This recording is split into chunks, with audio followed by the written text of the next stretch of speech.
año, y uno de los temas que nos mantuvo pendientes, ¿no?, de la política tuvo que ver con las sesiones, primero las extraordinarias en el Congreso de la Nación, primero las extraordinarias donde se trató esta ley de bases y condiciones para el surgimiento de la libertad de los argentinos, ley que bueno, no pudo prosperar, y ahora lo que nos tiene en vilo un poco es el tratamiento de aquel DNU presentado el 20 de diciembre, a 10 días de asumir, que incluía un montón de cuestiones, de aspectos de la vida de la gente, desde una reforma laboral hasta las sociedades anónimas deportivas, y que bueno, ya tuvo su primer round negativo en el Senado. Recordemos que para que el DNU se caiga, hoy el DNU está vigente, y para que caiga tienen que rechazarlo las dos cámaras, ¿sí? Ahora es el turno de diputados, donde hay distintas, porque ni siquiera es que uno puede decir, bueno, todos estos votaron de esta manera, todos estos de otra. Esto ya se vio en Hay alineamientos y hay temas en particular. Y ahí en el ¿no? Senado, pero lo que digo, vos en el Senado tenés como menos bloques, ¿no? Tenés básicamente Sí. Unión por la Patria, lo que era Juntos por el Cambio, o sea, el PRO y el radicalismo, y un pequeño bloque libertario. Vos en diputados además tenés más bloques, tenés los provinciales, está la izquierda y está lo de los temas que decía Pablo, exactamente. Sí, hay algunos temas en particular que en función de las procedencias, las trayectorias de los legisladores y de las legisladoras son más sensibles, sobre todo en estas mega cosas que abarcan un montón de temas a la vez, que pretenden resolver y refundar de un saque un montón de cosas que en circunstancias normales cada una merecería un tratamiento, un abordaje, un proyecto de ley en sí. Nos pareció interesante, porque es menos conocida, sobre todo en esta parte del país, el planteo que hizo el senador Pablo Blanco respecto a la pesca, un recurso estratégico nacional que también se veía afectado por el DNU y sobre el cual hubo algunas novedades, incluso un pedido concreto de explicaciones en el Senado Nacional. Por eso quisimos hablar con él para que nos cuente qué es lo que pasó, por qué está pidiendo explicaciones y cuál es el impacto del DNU. Después nos va a gustar también hablar un poco más en general sobre eso, pero bueno, queríamos saludarlo primero al senador Pablo Daniel Blanco de Tierra del Fuego y ver si podemos encontrar algunas respuestas más sobre estos temas. ¿Qué tal? ¿Cómo le va? ¿Me escucha bien? Ahí estamos. Ahora sí, no lo estábamos escuchando. ¿Usted nos escucha bien? ¿Pude escuchar un poco? Sí, yo los escucho perfecto. Bueno, muy bien.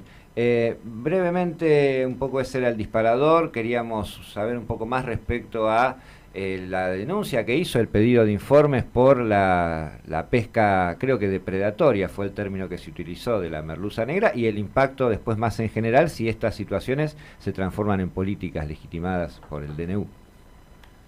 Bueno, en principio surgió a través de informaciones periodísticas una denuncia que habían realizado sobre un buque que estaba realizando actividades pesqueras en zonas no permitidas para ese buque, para esa actividad, que era sobre la zona donde se está permitido la pesca de merluza negra, que hay solamente 3 empresas que están autorizadas a llevar a cabo esa captura, y este buque de otra empresa estaba realizando operaciones en esa zona, con lo cual hubo una denuncia, intervino la Secretaría de Pesca de Nación, pero a su vez cuando la Secretaría de Pesca de la Nación le ordenó al buque retirarse de la zona y volver al puerto de Ushuaia, funcionarios de la Cancillería intervinieron a efecto de que deje sin efecto esa medida, razón por la cual esto tomó estado periodístico, y yo, a efecto de conocer oficialmente cuál es la verdadera situación, le solicité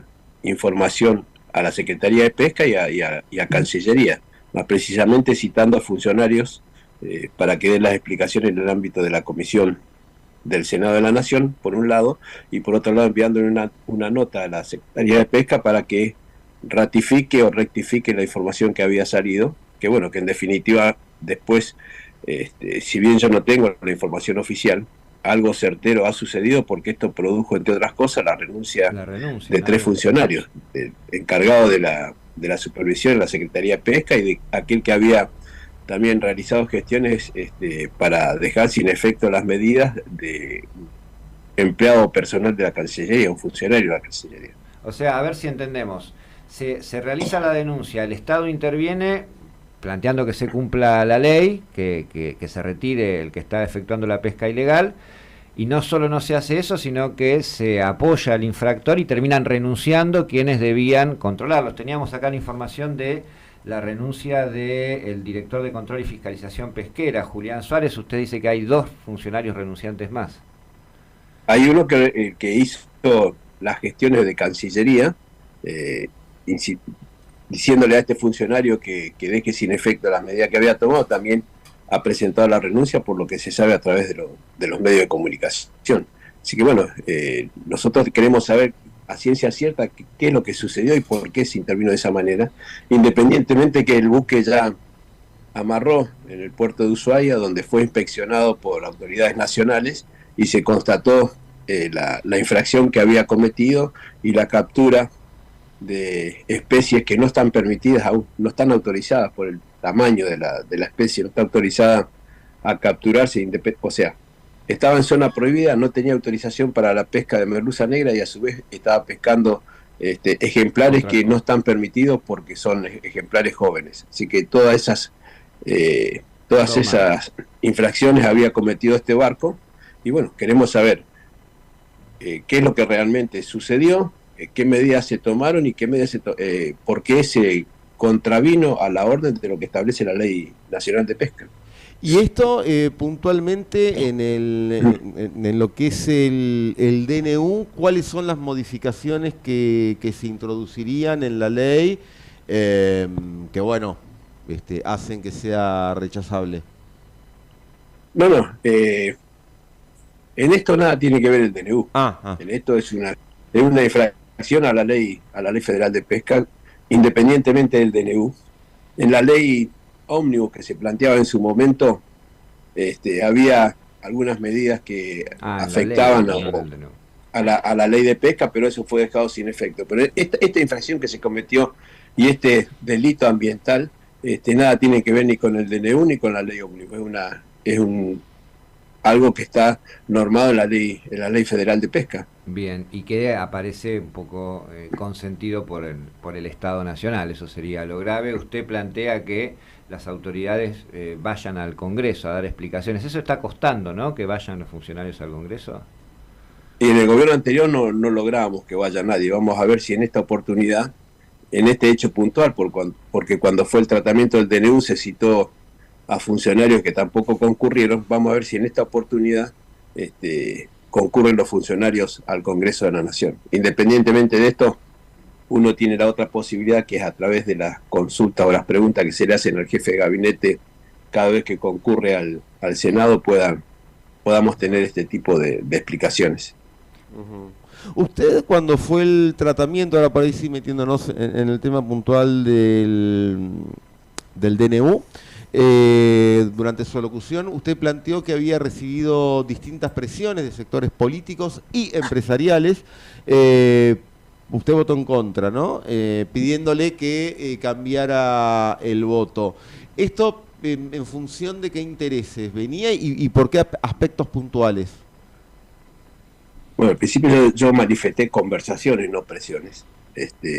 Sí, llamados. Y opiniones, llamados y opiniones sobre cuál era el parecer de con quien yo estaba conversando sobre el tenor de cómo sería o cómo sería visto de mejor manera el tema del tratamiento del DNU.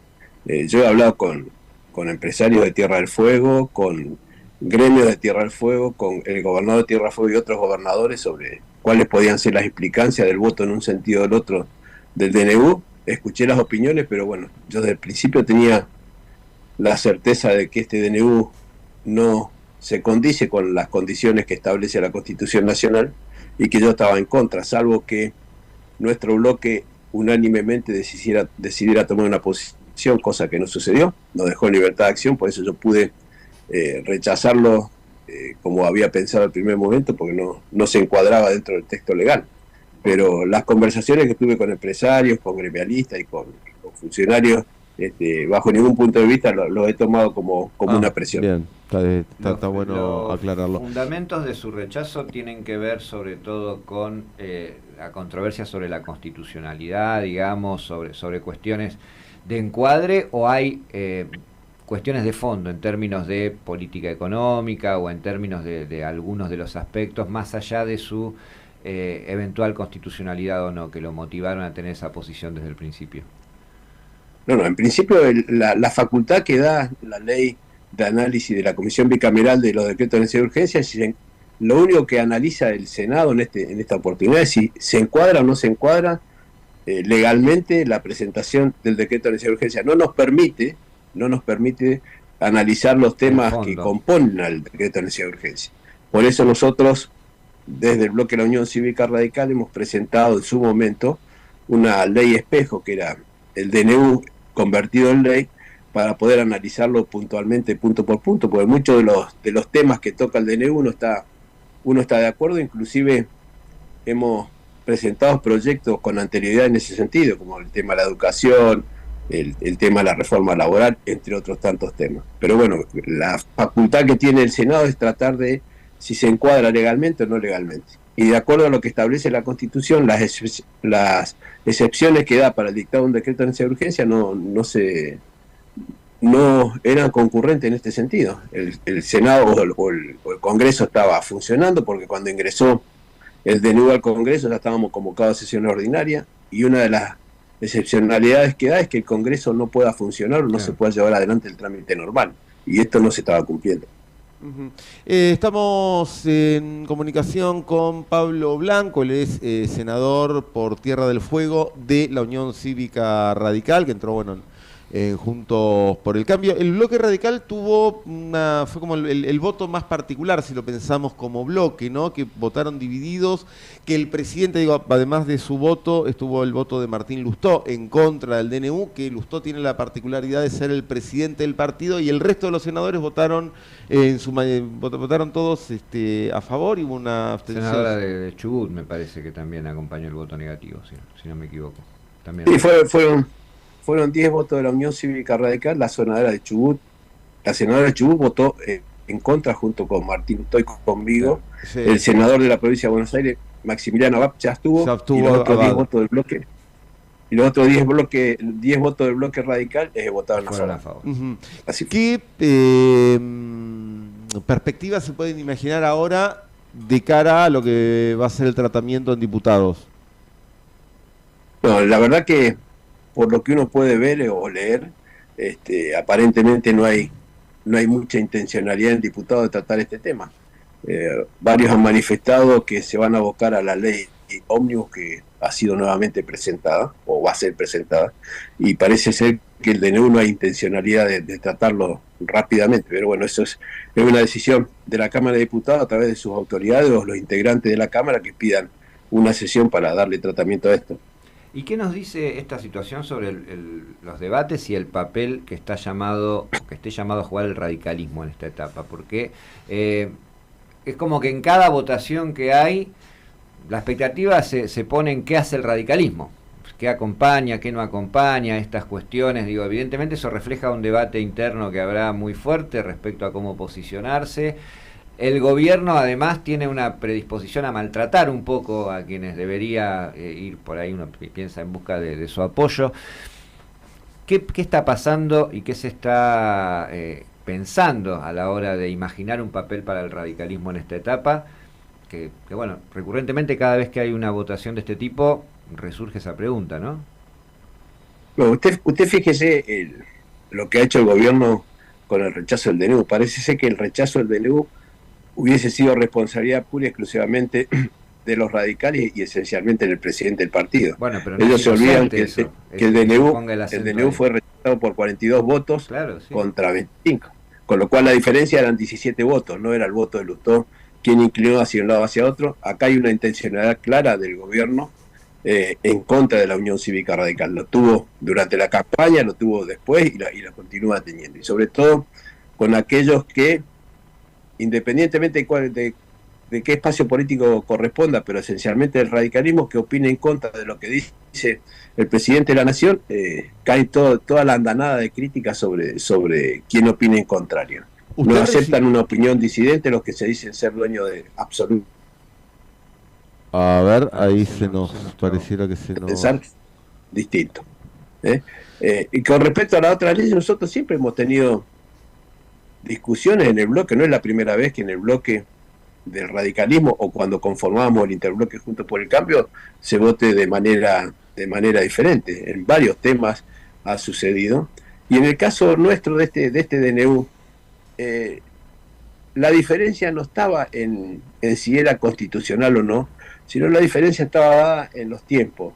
Aquellos que lo apoyaron decían que primero creían y están convencidos que primero hay que tratar las leyes que hacen al contenido del DNU y después dejarlo sin efecto. Y en el caso de Martín Lustó y mío, creíamos que había que derogarlo ya inmediatamente y comenzar a tratarlo. Esa era la diferencia fundamental.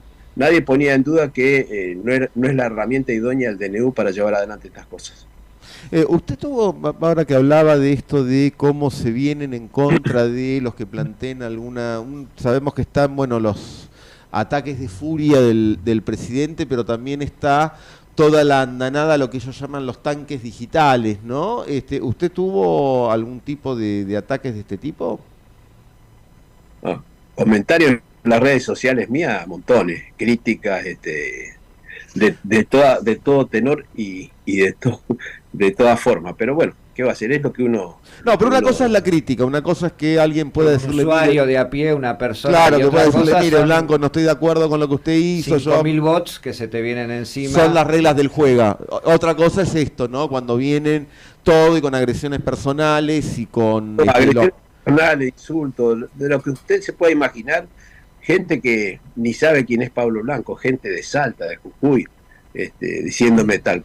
¿Verdad que? Pero bueno, lamentablemente es con lo que hay que convivir, y sobre todo cuando tenemos un presidente que de la máxima autoridad de la nación incita a la violencia permanentemente. Entonces, la verdad que ¿qué puede pasar? Y es así, si el presidente de la nación vive incitando a través de las redes o a través de cada vez que sale en algún medio, siempre tiene críticas que no corresponden, más allá de las diferencias, bueno, ¿qué podemos esperar del resto?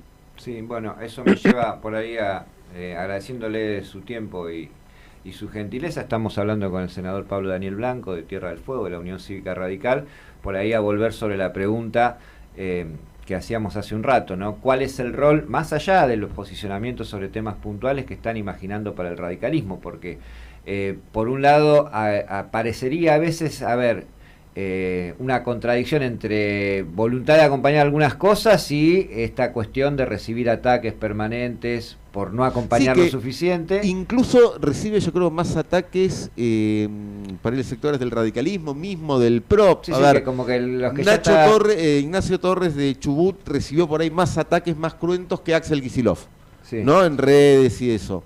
Y por otro lado, también a veces parecería haber cierta incomodidad con aparecer en una foto votando con el kirchnerismo, con el peronismo. Tal vez incluso uno ve como gestos muy fuertes para desmarcarse de que esto no implica un acuerdo con otras cosas. Y en esa doble incomodidad parecería, tal vez no sea tan así, hay una cuestión por resolver, uno imagina o supone, respecto a, bueno, ¿cómo nos plantamos en esta etapa? Somos una oposición que acompaña algunas cosas, somos también en relación a la situación actual de lo que era el interbloque Juntos por el Cambio, ¿no? A eso iba la pregunta. ¿Hay un debate respecto a cuál es el rol o qué tipo de oposición se va a realizar o qué pasa cuando uno ve a algunos sectores que parecerían tener más ganas de ser oficialismo que ser oposición, pese a estas cosas que estamos hablando, a que son atacados? Por supuesto que dentro del bloque, inclusive yo diría, dentro del partido está en discusión esta situación de cómo nos paramos frente al gobierno nacional en cuanto de querer ser una oposición seria, responsable de acompañar aquellas cosas que a nuestro criterio están bien, y por supuesto que hay sectores que están más proclives y otros menos proclives a acompañar, y de qué manera acompañar. Una de las cuestiones que usted bien decía, que siempre se plantean es, bueno, pero vamos a terminar votando por el kirchnerismo. Y en esto yo quiero hacer una aclaración que a mí me parece muy importante, porque para opinar eso hay que analizar la línea de conducta del radicalismo. Y el radicalismo siempre estuvo en contra de los decretos de necesidad de urgencia, esencialmente aquellos que van en contra de lo que establece la Constitución. El kirchnerismo, hasta el 10 de diciembre, actuaba en idéntica forma que el gobierno nacional, hacía caso omiso al cumplimiento de la Constitución, con los decretos de necesidad de urgencia, aprovechaban de su mayoría en ambas cámaras para no darle tratamiento. En esta oportunidad, esto sucedió porque el partido del gobierno no tiene la mayoría. Seguramente si hubiera tenido la mayoría, habría actuado de esta manera que el kirchnerismo. Ahora, el que cambió la forma de actuar en política a partir de diciembre es el kirchnerismo, no es la Unión Cívica Radical, que en los decretos de necesidad de urgencia de los gobiernos anteriores, y sobre todo en el de Alberto Fernández, hemos pedido hasta el cansancio la reunión de la comisión para tratarlo, y como el justicialismo o el kirchnerismo tenía la mayoría, no nos daban la posibilidad de analizarlo. Entonces, por ahí molestan aquellos que dicen, bueno, están votando con el kirchnerismo. No, hay que analizar las cosas, la trayectoria, y en todo caso, en esta oportunidad el kirchnerismo está votando con la Unión Cívica Radical, no el radicalismo con el kirchnerismo. Se entiende el argumento. Si no, por ahí sí me permite agregar que un DNU de esta magnitud tampoco tiene demasiados antecedentes de ningún gobierno, me parece. No. Hay un DNU al volumen, parecido. la cantidad de cosas que afecta, de leyes que interviene, que modifica, que deroga, todo en una misma medida, ¿no? Hubo un DNU en el gobierno de Macri que era similar, pero en menor medida, la cantidad de leyes que modificaba y tocaba, que la Cámara lo rechazó y le obligó al gobierno a presentar leyes por separado. Por eso cuando también el gobierno salía a decir es la primera vez que se rechaza un DNU, una mentira grande como una casa, pero ellos usa su fuerza propagandística a través de los medios para instalar mentiras, porque no es el primer DNU que se rechaza, hay por lo menos 5 o 6, 3 de los cuales se le rechazaron al gobierno de Cristina Fernández de Kirchner y otros 2 o 3 al gobierno de Macri. Pero ellos salen a mentir descaradamente a través de los medios, diciendo o instalando que es la primera vez que a un gobierno se le rechaza un DNU, que por ejemplo la ministra de Seguridad de la Nación, a quien uno acompañó en el proceso interno y la elección para presidente de la Nación, sale alegremente a mentirle a la gente diciendo que, por ejemplo, el radicalismo que le votó las emergencias a Alberto Fernández y ahora se opone. Mentira, el radicalismo nunca votó una emergencia, una sesión de facultades del 2001 a la fecha, y cuando estábamos en Juntos por el Cambio en el gobierno de Alberto Fernández votamos todos en contra de la emergencias que el gobierno nacional planteó, porque era una forma con la que uno no concuerda, y sin embargo ellos salen a instalar la mentira a través de la propaganda, a través de los medios, diciendo cosas que no son ciertas. Y como los argentinos tenemos poca memoria o que por ahí no nos interesan algunos temas, pasa como si esto fuera así. Sí, lamentablemente. Son interesantes esos antecedentes porque es verdad, en la marea de los ataques de desinformación se pierden y se instalan cosas. Yo tengo una última, creo que, no sé si Manu después querés con una última más, agradeciéndole nuevamente su tiempo. Hubo en los últimos meses un movimiento que hacía rato no se veía, de todas las provincias de la Patagonia, ¿no? Gobernadores de distintos signos políticos que se juntaron. Inicialmente el disparador fue esta situación con el gobernador de Chubut, pero luego se avanzó en un comunicado, en una idea que incluso, de un bloque, ¿no? En una especie de idea de instauración de un bloque patagónico que incluso agitó algunos fantasmas en algunos lados. Che, esto no será un paso respecto a querer... un movimiento que hacía rato que no se veía. ¿Qué pasa con eso? ¿Existe efectivamente una coordinación entre las provincias patagónicas? ¿Alguna idea de generar un desarrollo propio? ¿Algún fantasma alocado? Y me atrevo a insinuarlo también porque surgió en esos espacios de pensar ¿y qué pasaría si fuéramos un país sin Buenos Aires? ¿Qué nos puede contar de ese movimiento que se está dando entre las provincias patagónicas? También para agregar qué correlato puede tener en el Congreso. ¿Y qué correlato exactamente podría tener también en el Congreso de la Nación? En principio, cualquiera que lee la Constitución reformada del 94 se va a dar cuenta que en esa se plantea la concreción de regiones. Analizando un poco la situación y no haciendo uso de la corta memoria que tenemos los argentinos, en el año 1996 se creó la región patagónica, en la provincia de La Pampa, más precisamente en la ciudad de Santa Rosa. Fue creada la región patagónica. Y acá lo que se está haciendo es reactivar esa región patagónica que componen 6 provincias: Tierra del Fuego, Santa Cruz, Chubut, Río Negro, Neuquén y La Pampa.